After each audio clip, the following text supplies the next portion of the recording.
125 number building ہے حاجیوں کی سعودیہ میں عزیزیہ ساؤتھ میں ہم لوگ ریزائڈ کر رہے ہیں۔ پچھلے 3 گھنٹے سے یہاں بجلی نہیں ہے اور اس کا کوئی متعین نہیں ہو رہا کہ بجلی کب آئے گی کب نہیں آئے گی۔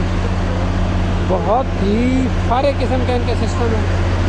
ہم سارے لوگ بلڈنگ سے باہر بیٹھے ہیں، بزرگ، عورتیں، جو بھی حاجی صاحبان ہیں وہ سارے بیچارے نکل کے بیٹھے ہوئے ہیں، کوئی پرسان حال نہیں ہے یہاں پہ۔ میں منسٹری سے درخواست کروں گا، آپ لوگوں نے کانٹریکٹ کرتے وقت بلڈنگ دیکھی نہیں ہے، یہ دوسری دفعہ اس بلڈنگ میں ہو رہا ہے کہ اس کی مین وائر اس کی جل جاتی ہے۔ مین وائر جلنے کا مطلب آپ کو پتہ ہے کہ کیا ہوتا ہے؟ یہ ہماری لائف اسٹیک پہ ہیں، مطلب آپ نے ہمیں لائف تھریٹ پہ رکھا ہوا ہے۔ یہ میں منسٹری والوں سے گزارش کر رہا ہوں کہ آپ نے ہمیں لائف تھریٹ ہے ہمیں، ٹھیک ہے نا جی۔ یہاں پہ کسی بھی ٹائم پہ اگر ہو گئی، شارٹ سرکٹ ہو گئی تو کون ذمہ دار ہوگا؟